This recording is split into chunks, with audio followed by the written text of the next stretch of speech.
it's the Monday Club. That means one thing, and that means it's Brothers Boys on a Monday to discuss.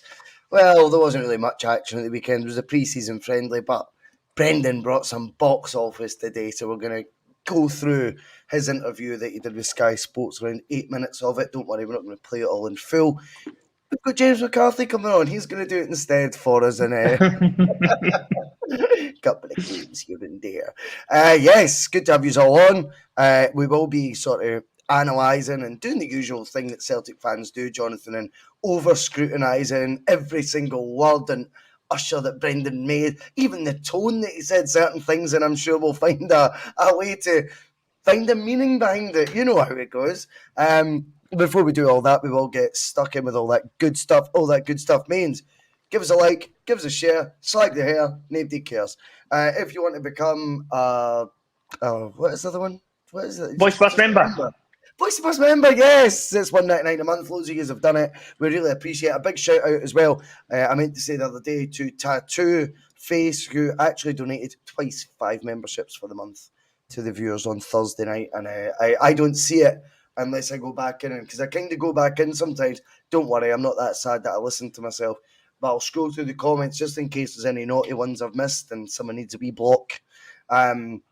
But I noticed that he donated twice 5 membership subscriptions. So a massive shout out to Tattoo Face for doing that.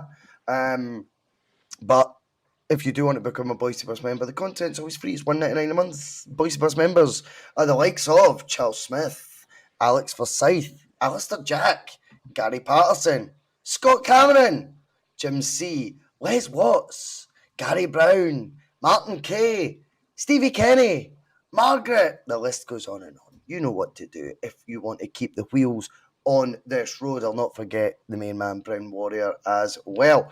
Yes, okay, Jonathan, we're going to read loads into everything that was said today. It was a bit of an in-depth interview that Brendan did. I actually, do you know what? I'm so torn on the interview style that the Sky Sports reporter did. Now, I thought it was good. I thought he was asking quite direct questions. When you're in the HQ, you tend to be a wee bit nicer, you know. It's a one-to-one. It's a privileged position you've got. You tend to be a wee bit more sort of up the manager's arse, as it were. It felt though like he was asking quite probing, direct questions. And do you know what? I like that interviewing technique because we learnt a lot today.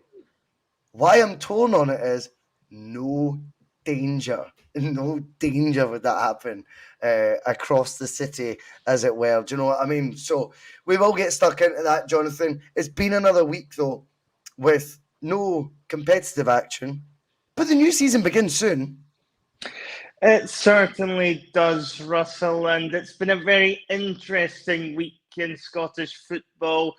Much like Twitter seems to have found its X factor in the last couple of days, Celtic are still on the hunt for their very own X factor. What we found out today from Brendan Rodgers is there's going to be no record-breaking single, unlike the television show X Factor, and it's more likely to be a studio album with many faces taking part, much like a Band-Aid sort of reunion is what Brendan seems to be going for, unless, of course, he could pull back one of his fan favourites, which he did tease at in his interview today as well. Now, with all that in mind, we have to remember that the old record player is about to start spinning once again. It's had a wee bit of time off in the close season, but the music is about to start this Saturday at Celtic Park as Celtic host Ross County in the opening day of the season, as a new 38-set gig begins again. And on Saturday, we are going to be treated to the opening ballad at Celtic Park. Ladies and gentlemen, it's time to face the music. Oh, that is too good, mate. That is genius. Starts at X Factor. We got ballads in there. And then, of course, the knife, Jonathan. I love that at the end. It is soon time to face the music. And I do feel a wee bit like there's a lot of downbeatness almost. Like Brendan was going to walk in, sign Messi in a free, do what Miami did basically. Do you know what I mean? Brendan's back, right? And trust me, we could not have a better manager at Celtic right now that we could realistically get. I felt today, see, before we go into the quotes and the comments, the first vibe, I want you to discuss this with me because the first vibe that I got was ice in the veins. He was talking about uh, not apologising for leaving or no regrets for leaving. He reminded you that it's the most competitive league in the world that he chose to go to. He spoke about the ease in which he'd settled back in. He spoke about the fact he's there and he's there to win, and it will be done with style. I just felt today, if you're on the other side of the fence, you're watching that interview. Fuck me, that guy's got his shit together right now. Do you know what I mean? I just thought, yeah, like he's unapologetically Brendan right now, but he looks like he has got ice in the veins. He definitely does. He seemed to be having all of his composure about him in that interview. They were trying to get some nibbles out of him with some of the questions that were put his way, but he was batting them They were good all the way. questions, though, I thought. They were good questions. Yes, they were good questions, and they're the right sort of questions that should be getting asked at every club across Scottish football. But we know that there is exceptions to that particular rule. But when it comes to Celtic, I think when you're looking at Brendan Rodgers, I think he knew what to expect by now. You know, this isn't his first time around with the Scottish media, and he Not knows his exactly first how to. rodeo. Yes, exactly. Not his first gig either by any stretch of the imagination. He's been touring around these parts many a time previously, but I think he knew what to expect with some of the questions. I think, again, he displayed quite a lot of honesty in the interview at certain points. I think there's also, obviously trying to keep everything calm and composed. Obviously, trying not to get fans get too far ahead of themselves, perhaps in case a big deal doesn't happen. But I would like to point out, I don't think he's necessarily said there won't necessarily be a breaking of the record transfer. I think he's pretty much saying that they probably won't spend 15 to 20 million pounds on one player, which is understandable. And I think, if he's going to go down the route of potentially looking at another few players, which we'll go into in a wee bit, then I think he's making the point there that whilst they might not break the record transfer on one player, they could still have a very profitable or expensive window, if you like, rather, and bring in 3 or 4 more of the £5-6 million bracket that could push us forward as well. And one player doesn't make a team at the end of the day, Russell. Sometimes it's better to hedge your bets and look at a few different positions and add a bit of quality all over the park. And I think Brendan dealt with the media expertly, and it's probably a sign of things to come, dare I say, because he, like Ange Postecoglou, I think there'll be a part of him, that will have watched what Ange Postecoglou's done over the last couple of years and think, oh, is that the best Ange can do? And you almost want to one up him because it's so typical Brendan. Brendan plays to win at everything. Brendan plays to win at everything. He's probably like, oh, the fans eating Ange up. Oh, come on. I've barely got started the first time around. Is this what they want?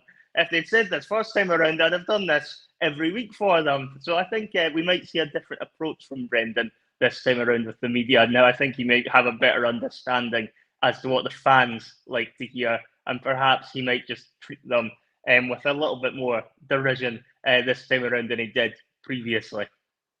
I think that's very interesting that you've picked up on that. I have to agree. I think there's an element of him going, what's all the loving going on for him? Are you hating me? Wait now. He's probably phoned Dermot. he probably phoned Daniel Levy and set it up for Ange. I don't know. I think you're right. I thought he came over today, ice in the veins, mate, as I've already said. I just thought it was a really calm, collected sort of performance, if you like. And it's like, you keep at me with direct questions. 1-to-1, by the way, not, playing to a gallery of an audience, you know what I mean, at a presser. I'm doing this 1-to-1, looking you in the eyes, mate, and I'm giving you the direct answers. And we're going to now, we'll chew the fat over some of the quotes that he said, because, again, this will go down two ways.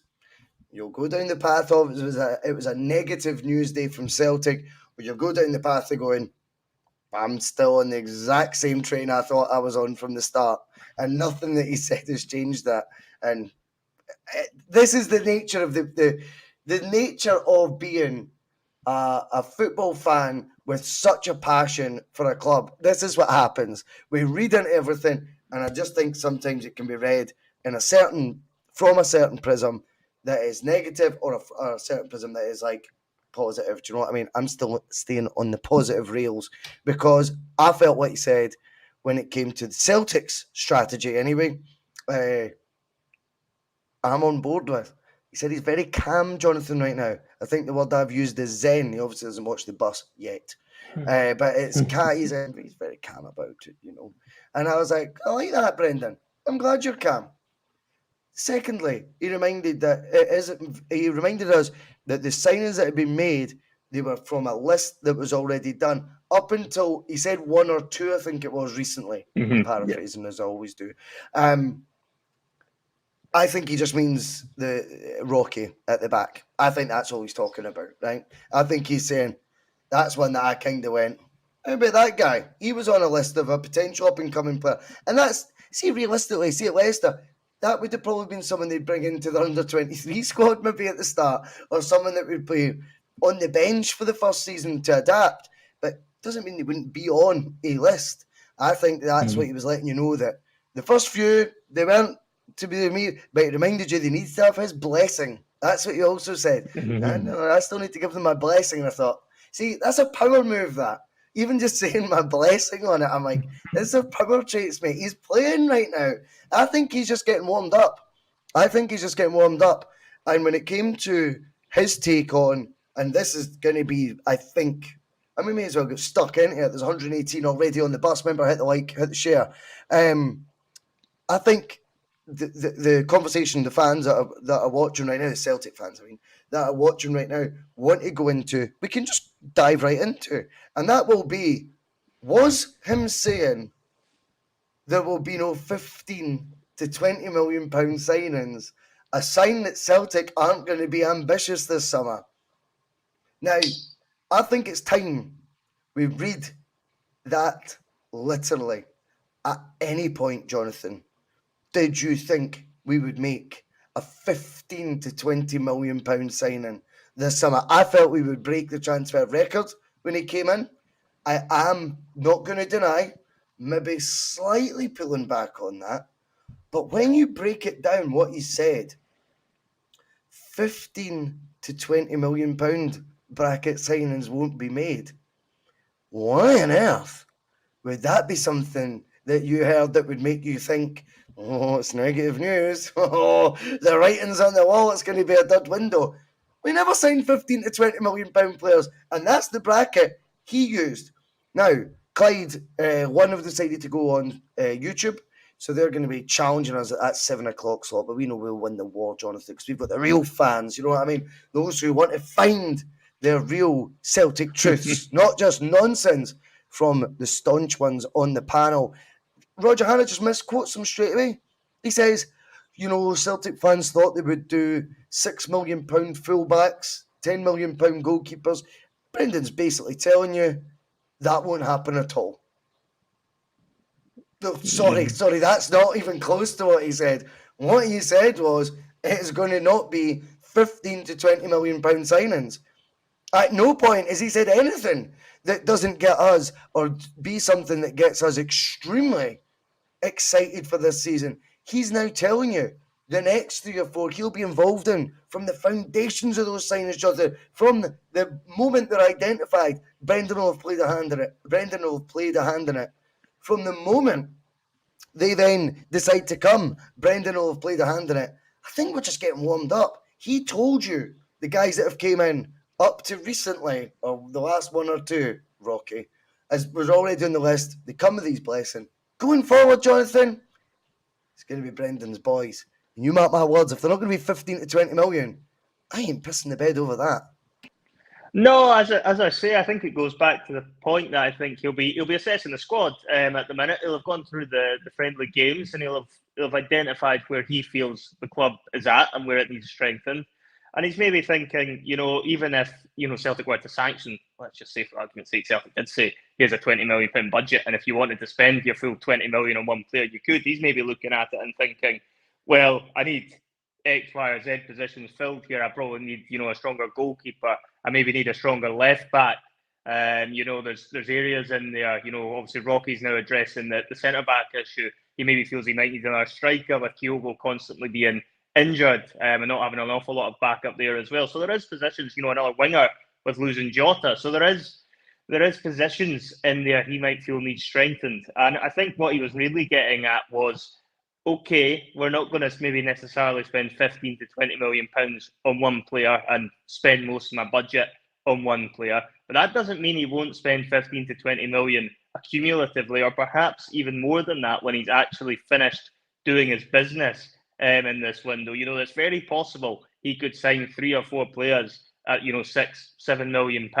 I don't think that's outside the realms of possibility there, particularly when you consider how much money Celtic are sitting on, particularly when you consider if you're going more for a bracket of a player that's in the £5 to £10 million bracket, then you're going to find that their wages will be a little bit more manageable within Celtic's wage structure without, upsetting the apple cart with the current players that are already there. Whereas if you were to buy somebody at 15 to 20 million, you do potentially have to obviously spend a lot more of your wage budget out.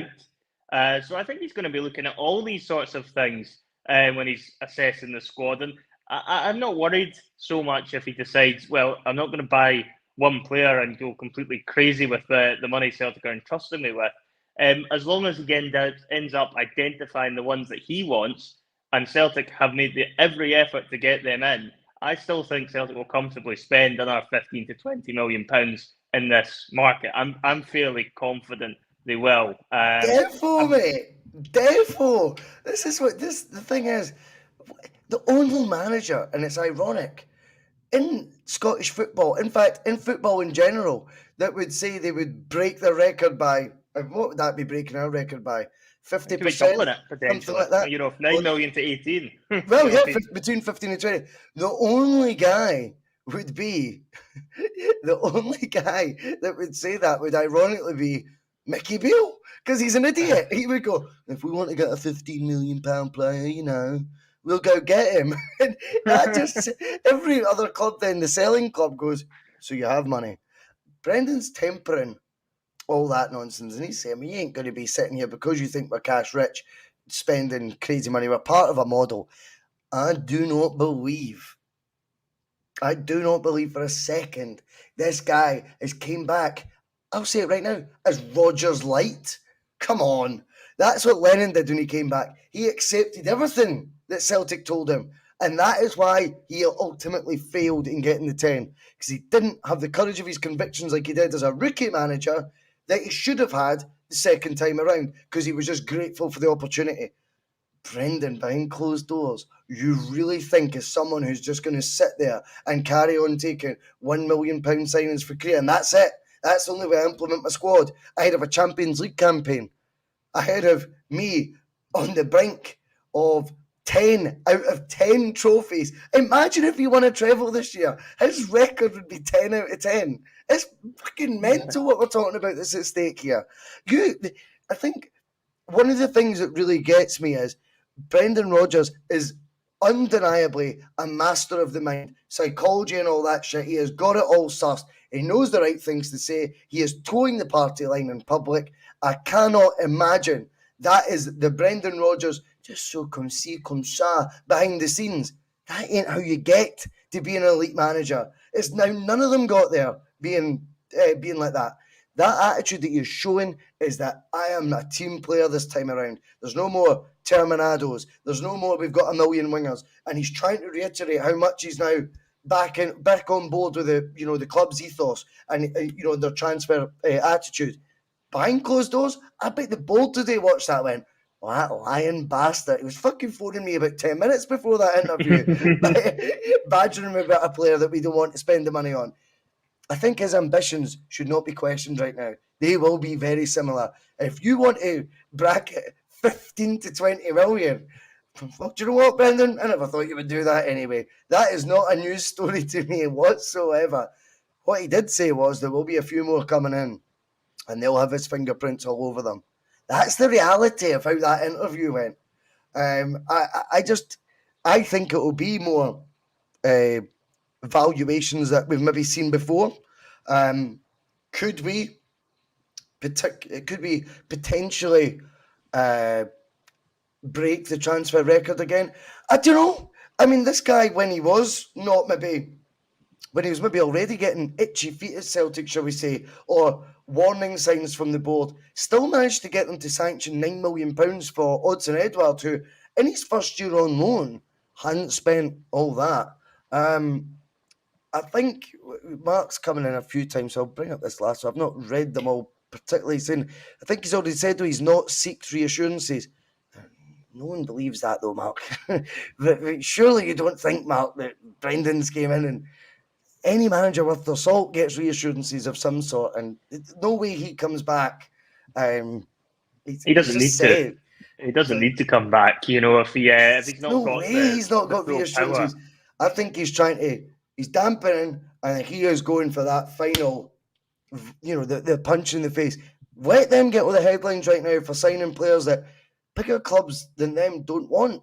I include Atalanta and Feyenoord in that. They don't want them. So you get guys for £5 million for Feyenoord over about, 100 instalments. So you get Atlanta strikers who've scored 6 goals in the last 4 years for £3 million and probably another 100 instalments. Let them get the headlines right now. Let us wait to the moment where it's time to go. If they're not going to be 15 to 20 million, I'm okay with that. And I didn't really expect us to spend between 15 and 20 million at any point either. Again, as Mark says, he's using his words. So am I. He says don't expect 15 to 20 million pounds. I'll take his word for that. Yeah, I'm not sure. As I say, he was never going to spend it on one player, but he will. I think he will. Yeah, he'll definitely spend that cumulatively over the next couple of weeks on a few more coming. And then you've got to bear in mind there's a bit of deadwood park as well that he's probably wanting to get shifted out too. So there's a little bit of moving parts, shall we say, at the club at the minute. So I'm not worried at all with what's really came out as of yet.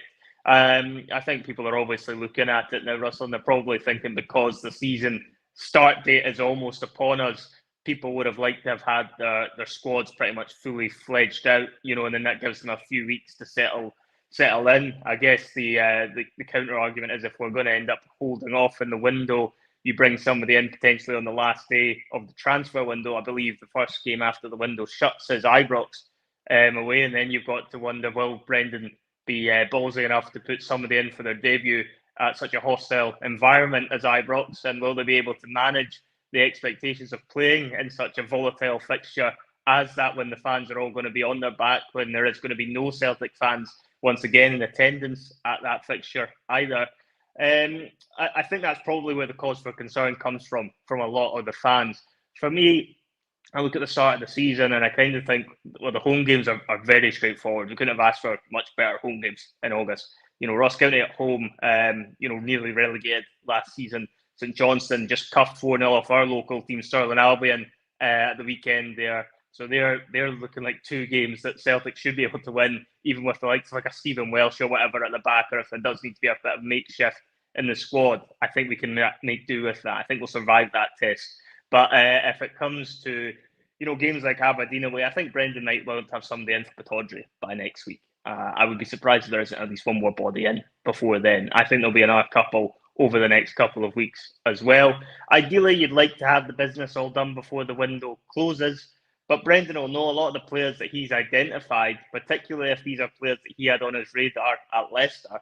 There's going to be a lot of clubs looking at them, and a lot of these players might want to take their time to assess what's going to be the best option for them. And when they're having to assess what the best option is for them, unfortunately, in a lot of these cases, Celtic won't be the number one pick potentially for them, and it might be a case they want to hold their cards tight to their chest until they find out what offers are being made, and then if Celtic are the best offer on the table, that is when they will take it. But they want to give it time to see exactly who's putting the bids in for them, and I think that is the crux, because Brendan's market is going to be more into areas that we're more familiar with as fans. We're going to be looking more at footballers that we're more, or certainly leagues that we're more familiar with than what Ange Postecoglou has been shopping in over the past couple of years. And particularly if he's looking at somewhere like England, it has to be timing is everything to get somebody out of the English market. If you're wanting to get it for a deal that's going to fit within Celtic's model, and that's what Brendan was talking about today, and he emphasised this 2 or 3 times, it needs to be within, Celtic's model, and it needs to pretty much be like something they're all in agreement on, they're all moving towards the same target, and if it's going to be something like that from England, that is going to take a bit more time. So I think patience is the He key also, here. he also talks about Celtic's model, Jonathan, which I can't emphasise enough, has already changed this summer. We're paying beyond the Henrik Larsson wage again. We've now got the best paid manager in our history in situ, which I would hazard a guess Brendan's on around now double what Ange joined for. Yeah, no, easily, Well, it'll be comfortably, double. I think so. comfortably. So that's this model that we're talking about. We're all going to assume is the one from the past. I think the model that we're operating in, that Brendan's talking about, will not be 15 to 20 million pound players. I agree with him, but I think there's definitely there's more to this. Like I think the way he was talking there, 15 to 20 million is pie in the sky stuff anyway. But I think that he's playing it down. What I think will be a Brendan production come first week from August to the last week. I think we'll start seeing what this is all about. Why did he come back? What was the carrot that was dangled to make a manager who was vilified by many to come back? And we'll find that out. But Jonathan, he's already addressing the vilifiers, isn't he? He's already got that in his back pocket. And you know what? Fucking good on him, by the way. I mean that because when he says what I've found, people forgive when it suits and forget when it's convenient. My job is to concentrate on making sure we're the best we can be. As long as the support gives the team everything, hopefully we'll have a great season. He ain't stupid. He knew there was going to be a backlash. But if you honestly think the Green Brigades, or whatever it may be, any faction of the support, singing, stupid Brendan Rodgers songs at him or threatening to, is going to upset or derail a manager with a focus and, let's be honest, really top quality traits he's got in management. You're not going to derail a professional like him from the task at hand. It just doesn't happen. So he's letting you know that's okay. I kind of knew some of you might not be up for it. Do you know what I mean? But he has his wee dig as well. And I just think that's so clever. You'll forgive when it suits and you'll forget when it's convenient. He's acutely aware, Russell. He's acutely aware of how He quickly this will is. turn. If he, let's say he starts the season this weekend, drubs Ross County. Let's say he goes to Pittodrie next week, beats Aberdeen. Following week at against St Johnstone, thumps them. And then you're all of a sudden you've got that momentum going into the Rangers game. You win at Ibrox. Nobody's going to be turning around then and saying, "Oh, but Brendan Rodgers left us in the middle of a season and we don't like him and we want him in." Of course not. Anyone that didn't want him in will have been completely won round by that point. And they'll all be back on the Brendan bus, and the dafties that might end up singing about him not being a traitor or being a rat or whatever else will quickly be going back and reverting to the songs they were singing, 4 or 5 years ago when he was the manager, and he'll be back to being the Messiah. Brendan knows how football works. Fans are fickle, always have been, always will be when it comes to that. It's a results business. And if there's one thing about Brendan Rodgers we've always known, is he was a manager that got results the first time around because his track record speaks for itself. And there's no reason this time around to suggest to me that he won't get results again. I think the fact he has that much confidence to even come out and address that so head on is quite ballsy in of itself. Because a lot of managers might have tried to hedge their bets or even put out like a weak apology or something like that Do a to fist say, pump? yeah, or do a wee fist bump or something like that. But yes, I think Brendan Rodgers, as I say, I think it's refreshingly honest. I think he's went for the very honest approach in this interview. He's trying to tell as much truths as he can, and that is certainly a truth that some fans might not have liked to have heard, but Brendan was going to say it regardless of whether it upset anyone, because that was his truth, and he He has believes in that. no he has no regrets. He has no regrets. I love that. Fine. Mm-hmm. You know, don't patronise me. Don't bullshit me. Tell me the truth. Do you regret it? Nah. I went to the most competitive league in the world, and for 4.5 years I've came back a better manager. No problem. Sign me up for that as my Celtic boss every single day of the week. Your ma, though, he comes in, not our mum, Jonathan. Your ma, that's his YouTube name. Welcome aboard the bus, mate. He wasn't going to get a bigger or better offer, and that's the truth. Now, I think that's not quite the truth, your ma. I think that's your opinion. The spiel the day about the fans reeks of arrogance, as if he is back doing us a favour. Disagree with that. I think he was just being honest and saying he's back because he wants to be back. He understands the model. He said 4.5 years away, and his settling in period's been brilliant. As for the bigger and better offer, really? You don't It would think have a been guy who trying had off two us. fifth place finishes with Leicester, an FA Cup, a Charity Shield, wins over all of the best managers in that league? You don't think he'd have had a bigger or better offer? In fact, I'll just say Saudi straight away, your ma. Let's be real here. Think about it. That's not, that is a better offer because financially it would be crazy.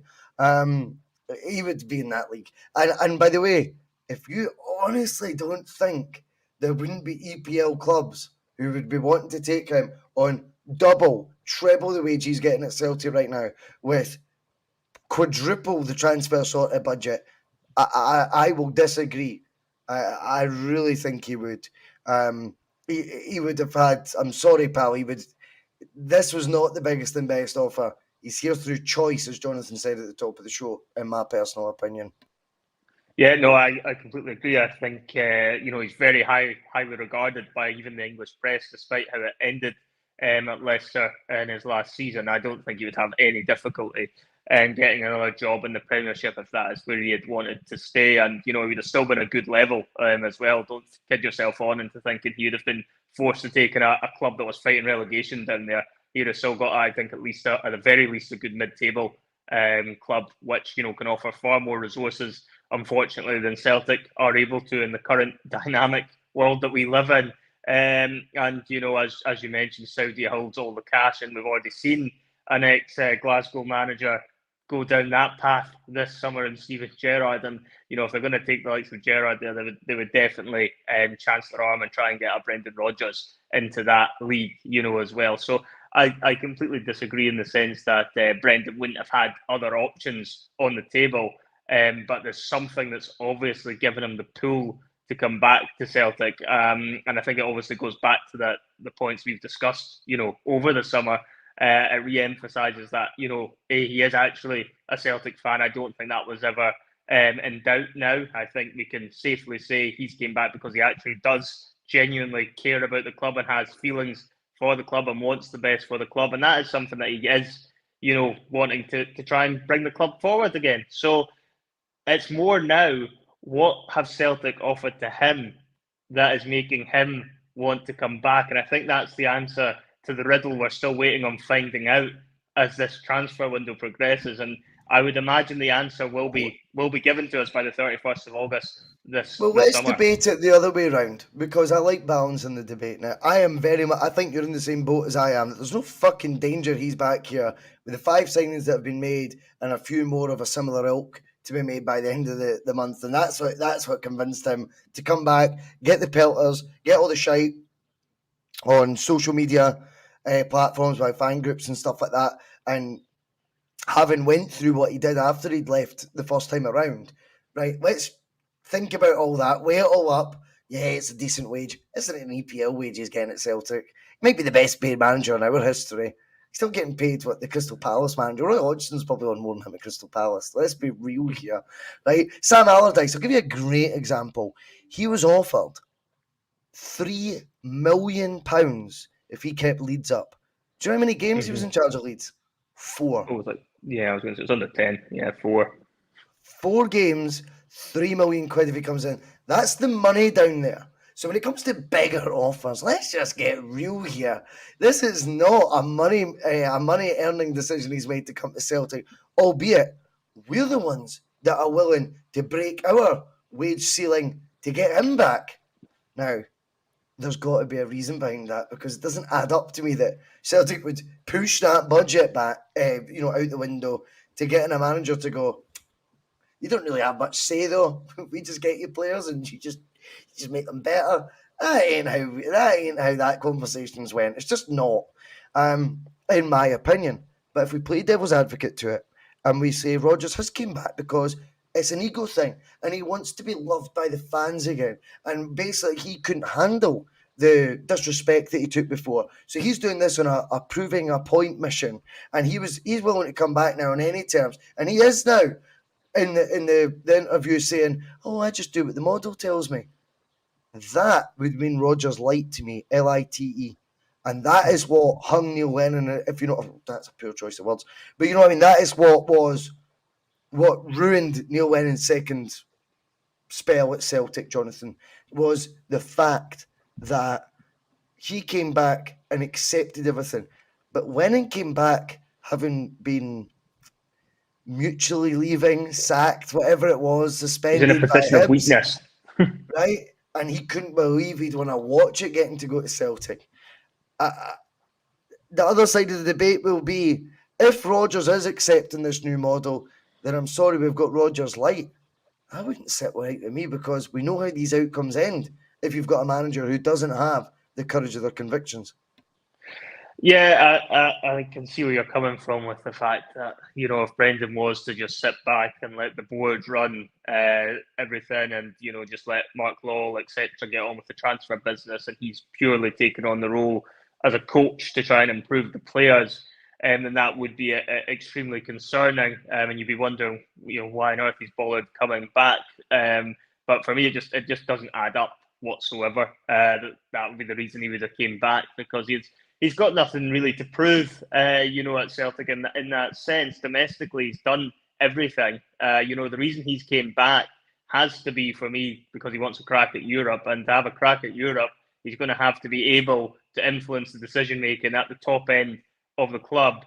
Because if he's just going to be coming back to be sitting told what he needs to do to try and beat the likes of, a Real Madrid or a Manchester City or whatever, it just wouldn't work. And I just don't see why he would feel that he would need to do that. The difference with Neil Lennon was just couldn't believe he got offered the job. He was, out of work, looked like he was going to struggle to find, a job anywhere near the quality of the Celtic gig at that moment in time.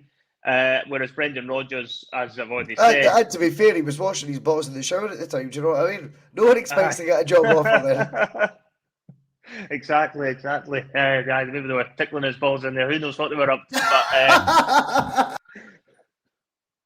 But when you're looking at it, I think Brendan is a man. I just don't think he would come into any job, and it's not even just the Celtic job. I don't think he takes on a manager's job unless he has full autonomy in a lot of different departments. He knows his worth, Brendan Rodgers, and his worth is pretty high, may I say. Celtic are probably delighted they've managed to get him back. That's why they've pushed the wage bracket as much as they have in terms of him to get him to sign on again.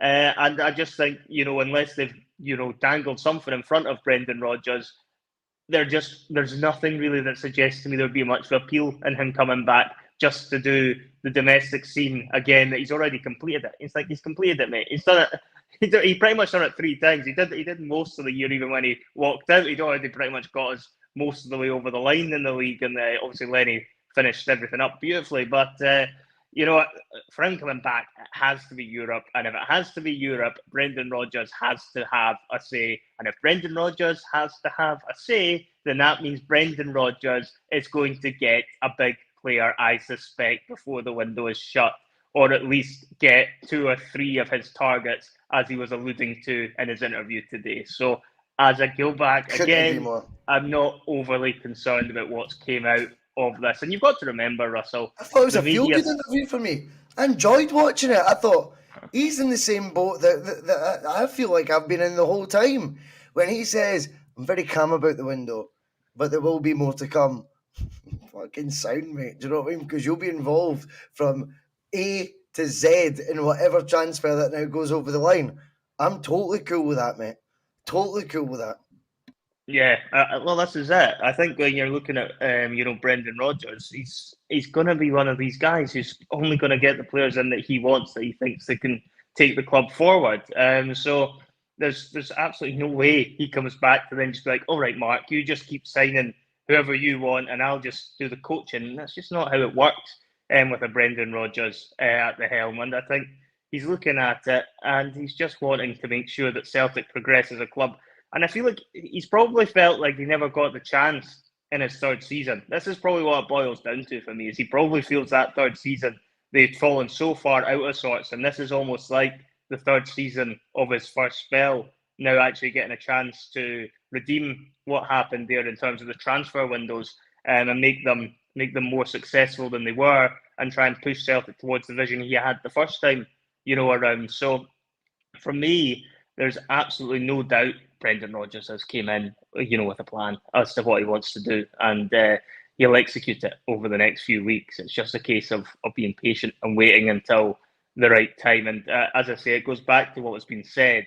When it comes to how this interview is going to get spun in the media, you have to bear in mind we are now in the Or by weeks leading fans. up to it, Or by fans.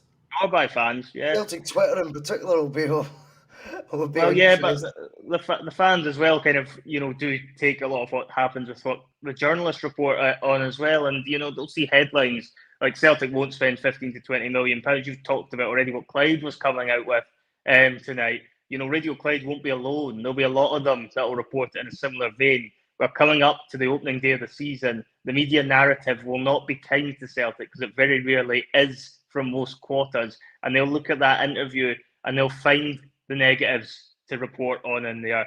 And I think Celtic fans are just going to have to be a bit more savvy, I think, in general around this, and let this play out for a bit longer, because the media will try and rip things apart at the club, because they already know there'll be some fans that have dissenting voices towards Rodgers being back in. Those voices could potentially get a little bit louder if they feel, the club isn't going to back him with the money. And if they choose to read into that interview the way the press, or some of the press, will choose to report that, then that will lean towards, Celtic fans getting their back up with the club, which is no good for anyone. But that's exactly how the media will try and portray it. But as I say, I'm not overly worried about it, because I just think that's what the media do when Celtic are heading in towards big games like opening day of the season. And I would fully expect that over the next couple of days there'll be a negative spin around what he said in that interview and about Celtic not spending money. But I think from a Celtic fan's point of view, we have to rise above that, give Brendan his time, and we can reassess at the end of the window, because I am fairly calm, to quote Brendan as well, that the players are coming. We just have to exert a little bit more patience. Yeah, I mean, there's approximately as many days left of the transfer window as Brendan's been in charge so far. And I think in that time with the full first team squad, he's been at Lennoxtown today. Maybe Yeah. what was he? It was even at Lennoxtown a few days last week with the full first team squad. I'm not sure. I So don't know who he was. I think this he is met how up with early we Portugal, are didn't he? into this. He's told us there's more coming. He's told you, and that means he's involved from the bottom of that, or the beginning of that, right to the end. I'd be excited about those signings. They don't need to be names that we all are familiar with. As much as I've speculated, there could be one or two. That's just because I get excited. The FS came in and he said about there would be a lot of revisionism on Celtic pods if come the end of the window. I don't think so. The revisionism would only be if we didn't sign anyone else in this window, and there was no more money sort of spent. If the next three or four that he's talking about really are just the exact same bracket as what we've seen so far, yeah, I'd maybe lean towards that then. I just don't happen to think if he's got three or four in mind that it'll be now more guys for the K League and things. I think we'll see that ramped up in the next, if it is to be 2 or 3, 3 or 4, whatever it may be, I think you'll know. I think Rocky was your first signing that you've seen that there was a level up. The goalkeeper thing, Jonathan, I want to quickly talk to you about that. I know obviously the weekend, again, it's friendlies. I didn't get carried away with Series 6 in a friendly, so I don't want to get overly carried away by what was a strange Joe Hart performance. He pulled off a brilliant save at one point. He gave away a penalty, although it didn't look like he gave away a penalty. He gave away a corner after about 25 seconds of that game. He looks, to me, a position, and has done, in fact, I said the same last summer, so fuck it, that we could improve on. I feel that he's got very similar traits to what Craig Gordon had when Rodgers first took over, or from Rodgers' viewpoint, the same sort of good shot stopper, maybe bags of experience. Does he fit my system? Is he going to make my team as fluid as what I want them to be? And is he of an age where I can coach him and get better, or get Stevie Woods to coach him and get better? I wonder if that'll be a position that's a priority. The Livakovic rumours. It's funny because whilst he's not went anywhere, you would like to think if there was the ambition that I am harbouring to that Celtic would have, that looks like one that maybe could have been done. Or is it now? This is the food chain. We need to wait for even players to have Fenerbahce potential deals to fall away before we can enter the fray. It probably is. Fenerbahce are probably a team that can offer 70, 80,000 pounds a week. Our own supporters would panic if they heard us paying that for a player. So maybe that's an example of two sides of it. It looks like whilst he's still at Dinamo Zagreb, but why haven't we fucking made a move and got him if there is rumoured interest? But on the flip side, maybe we need to even wait for situations like Fenerbahce's of the world now to play out before we can then make our move. That's interesting to me. But on the crux of it, in fact, I want both your takes on that, the goalkeeper situation and that individual in particular. Yeah, I think it's no surprise. I think most Celtic fans feel we need an upgrade on Joe Hart. I think going into this window, I think that's a position that we've identified as a collective support group. I don't think there's many that feel Joe Hart is still, going to be strong enough to be the number one going forward. And I think that was even being talked about even, before Ange Postecoglou left the building. So I definitely think we are getting towards the end of his time, and he's done a great job. To be fair to Joe Hart, no ill feelings whatsoever towards what he's brought to the table over the last couple of years. But if you're wanting to push the club forward, and it goes back to what I was saying earlier, if you're wanting to turn Celtic into a Champions League team that can compete at that level, all the best Celtic teams that have done well at that level have had, a top goalkeeper to rely on. Strachan had Boric, Lenny had Foster. So I do feel that's something that Brendan Rodgers will need to look at, because Joe Hart does not convince me as somebody that, in the crunch games when we need our goalkeeper to stand tall and make a save, he just doesn't convince me that he'll be able to pull it off and get us through certain games when we're under the cost, which will happen in the Champions League. On top of that, and even on a smaller point, its penalty record seems to be a bit ridiculous in terms of saving them. I think he saved one this pre-season, but I just feel like it's a goal every behind closed doors. Aye, allegedly. We'll need to see the video footage first before I'm believing anything there. But I think it's one they'll need to look at. Obviously, the Dinamo Zagreb boy, it's an interesting one. I know you like Croatian international, so I know you'd be keen on him coming in, I'm sure. But with Fenerbahce and clubs of that like, then they are going to have a lot of money that they can offer in wages in Turkish football. And it goes back to where Celtic... Here's an argument, though. Here's an argument. Do you think Celtic and Fenerbahce have more cash reserves?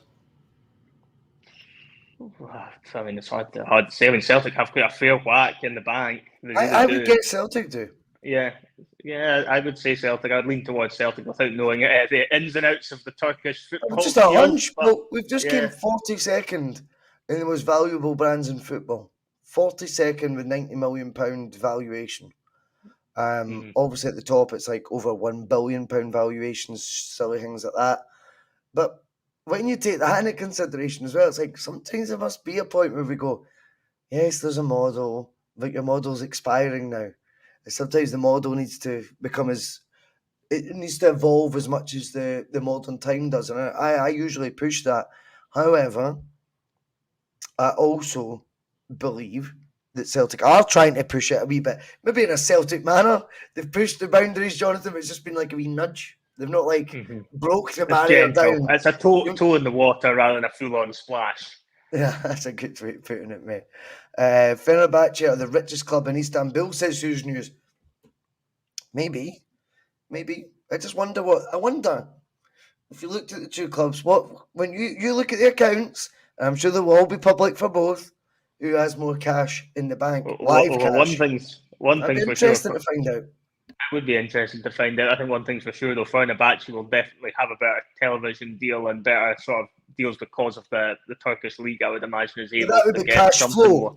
That'd be cash flow. All my question was, which no one's picking up on in the comments, I know they're all saying they can outpay us. I get it. I never disputed that. I already said I think the reason the Livakovic even to Fenerbahce, we need to let these things play out. All I asked was cash rich, real cash in the bank. I wonder who's got more. I would guess cash flow and turnover, Fenerbahce and Galatasaray would be above Celtic. Real cash in the bank, I think Celtic would be ahead of both of them. Yeah, I mean, there's definitely an argument there that Celtic have plenty of cash reserves in the bank account, but Celtic are obviously always going to be a club that will err on the side of caution, shall we say, rather than going all out on players. And I think we are seeing that a little bit in this window. I think they are going to wait a little bit on certain players. Not just to find out if the players are interested in them, but I think Celtic would be a bit reluctant to be offering, crazy wage packages to anyone, despite the money being there, because that's just how Celtic, are. They don't tend to make big splashes on that sort of front. Maybe it's all going to change with Brendan being back in, and they are going to radically restructure the wage model. We'll have to wait and see. Time will tell on that one. But historically speaking, unless Dermot Desmond's willing to step in and help out, Celtic don't normally bother. I take your point. They do have the cash now. They don't need Dermot Desmond to step in and do it. But Celtic are always a club, historically, that are always waiting for the next crisis before they spend that money, rather than looking for the rainbow and trying to chase the rainbow down. So we'll see how it plays out. But if you were to ask me, could Celtic go in for the goalkeeper? Then yeah, I mean, I think they could. I think they're obviously biding their time there. I'd be surprised if it's not somebody Celtic are looking at. And hopefully, if Fenerbahce aren't able to get him in, that's somebody that we can look at to strengthen our club, because I'm not seeing us actually linked. Surprisingly, as much as we talk about goalkeepers being a position that we need to strengthen, there's not been an awful lot actually linked with the club as of yet, which is a bit surprising. Well, I agree with that, mate. I agree with that. But anyway, I'm sure we'll be talking about things weird and wonderful with Celtic's history. Not as weird as when we were linked with David James when he was 41, something like that. But you never know when Phil McGinley joins. That. Speaking about weird and wonderful. Phil, welcome aboard the bus. It is the Monday Club. Mm-hmm. It is sudden death time. Oh, it is indeed. Obviously, we've got a new format. There's 204 watching live. Please do hit that like button if you are in live. That'd be brilliant if you could, because it does help the algorithm, whatever the fuck that means. But we do, at the end of a Monday, play sudden death. It's me against Jonathan. He is the current title holder. The format has changed a wee bit. Just run it down for everyone watching again, if you can, a wee bit. Yes, no worries at all. Obviously, tonight we saw that Super Scoreboard now do a YouTube show, and they do Ask the Pundit, where you can throw Ask the Pundit or beat the pundit in the bin, because this is a quiz to be at on a Monday night. This is where you want to be. Sudden death, a penalty shootout competition between the Borough's boys here. So yeah, they've got 5 shots each. I have got a question, multiple answers. Obviously, give me a right answer, score a goal. And wrong answer, then me, the goalkeeper, I save it obviously and keep it out. So last week, round 1 of season 2, Russell took a 1-0 lead. A couple of rule changes that happened, as it's no longer always going to be about Celtic. There will be Celtic-themed questions, but there might also be general football knowledge questions in there as well. Last week was a general football knowledge one, so who knows what it will be tonight. And also, we've got a wee rule change on the person that goes second, they are entitled to a hint, a clue, if they are stuck for an answer. So when I ask the boys, or I asked the winner from last week, do you wish to go first? They now have to think about it. It's not just going to be, I'm going to go first this time, because if you go second, you're entitled to a hint. But the hint isn't necessarily good, as you found out last week. It could still be rock solid.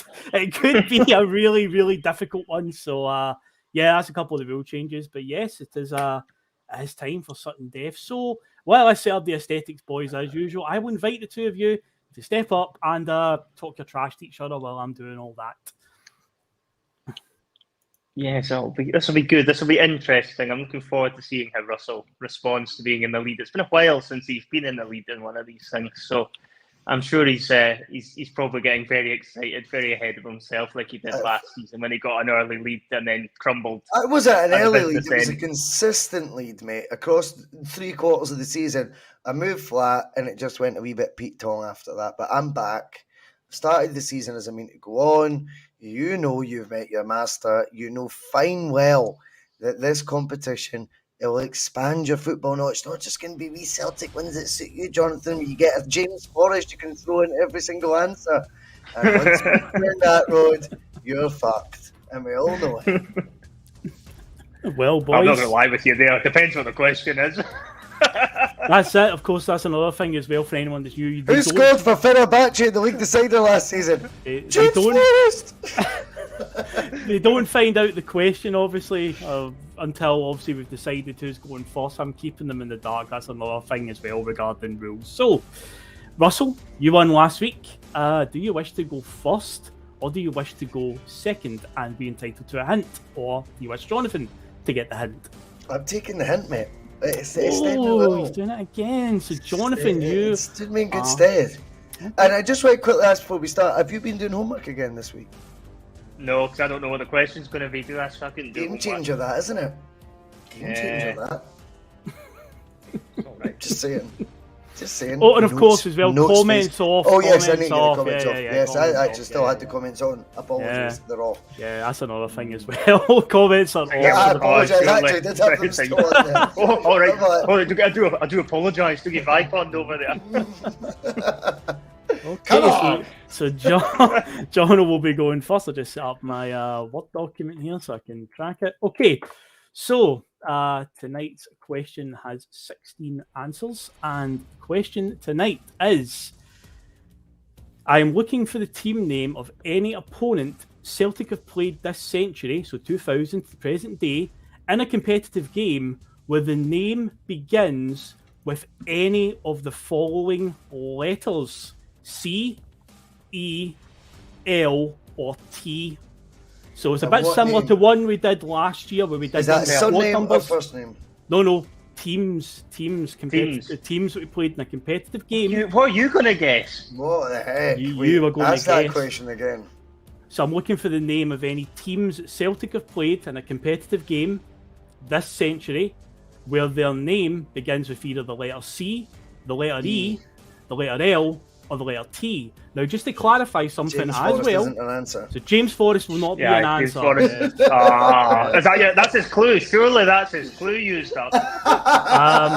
I will accept the anglicised name of the team. So, for example, and this isn't a right answer, like for example, a team like Benfica, their full name is SL Benfica, but they're commonly known as Benfica. I'm looking for the anglicised name essentially, but yeah, there are 16 answers. C, E, L, or T. Yeah, only 16 this century from 2000 to present day. So yeah, any of those four letters, whatever one you wish to home in on and target, go for it. Oh, wow. I will go Liverpool. Yeah, Liverpool. Indeed. Yes. I'm actually that's quite hard. I am in big trouble. That's the only guess I had was Liverpool. That was that was the only one I had as well. Oh, it's going to be a long night. It's going to be a long one. Shit. Oh, shit. We're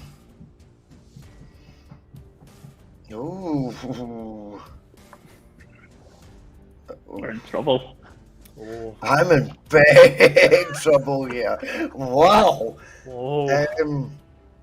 Tirol Innsbruck.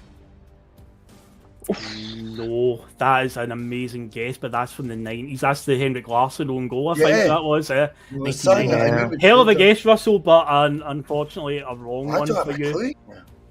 Oh, no, you, Well, I've got one. oh, you Clues. do? You do technically have a clue. Oh, yeah. You don't have a clues though, because I'm taking clues. Oh my god, CFR clues. Yes, that's a correct Yeah, answer. it's Well okay. done. I'm back in the room. Okay. Copenhagen. Yep. Yes, Copenhagen, yeah. That's an example of the anglicised stuff because their name actually begins with a K in Danish, but in English we call them Copenhagen, begins with a C, so Fuck's sake, Copenhagen. Phil. This is hard as fuck. It's clarifying, This is just very hard. clarifying these things, but No, I just mean the questions hard as fuck. No. Your clarification's all good. I need all the help I can get. Clarification's the best thing about this quiz, to be honest. This is bloody hard. I'm already stuck. Come on! Lazio. yeah, Lazio is. Good. That is Correct. good. Yes, well done. I will go back to Els, Yes, and it was a bit of a derby. Linfield. Winfield, yes, That is indeed. good. That is a correct answer. Yes, well done. So currently 3-2 to Jonathan after 3 shots each.